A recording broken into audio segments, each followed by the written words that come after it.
"We were just picked up by a UFO." These are the frantic words former Jackson County Deputy Glenn Ryder heard when he answered a phone call on this day, October 11th, 1973. At first, he laughed at 42-year-old Charles Hickson's claim of being abducted by aliens. But then he heard 19-year-old Kelvin Parker's cries on the other line. That boy was close over. He was scared to death. He was terrified. According to reports, Hickson and Parker were fishing on what's now a Signet shipyard on the Pascagoula River when it happened. Ryder says the two men were on this side of the river when they heard a zipping sound, turned around and saw a glowing light hovering, coming toward them.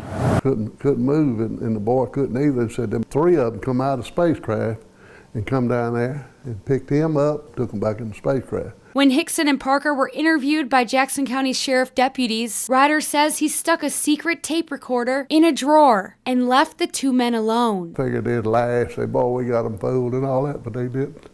That boy was still crying. He was climbing a wall. That boy was upset. Former deputies tell News 25 they remember when the alleged abduction made national headlines. Ryder says the Pascagoula men passed lie detectors about the incident, had drawings made of what they saw, and were interviewed by UFO enthusiasts and scientists. Scientists kind of say that come down here wasn't people, they were robots. While Hickson wrote a book on the sighting and went on to tell and stand by his story until his death 5 years ago, Ryder says Parker didn't like the spotlight and eventually moved out of state. Fact or fiction, Ryder says we can never be too sure. But when he tried to pull out the recording of the interview years ago, he says it went missing. They disappeared. I don't know what happened to them. I guess they come back and got them. They want me to have them. In Pascagoula, Gina Tomlinson, News 25.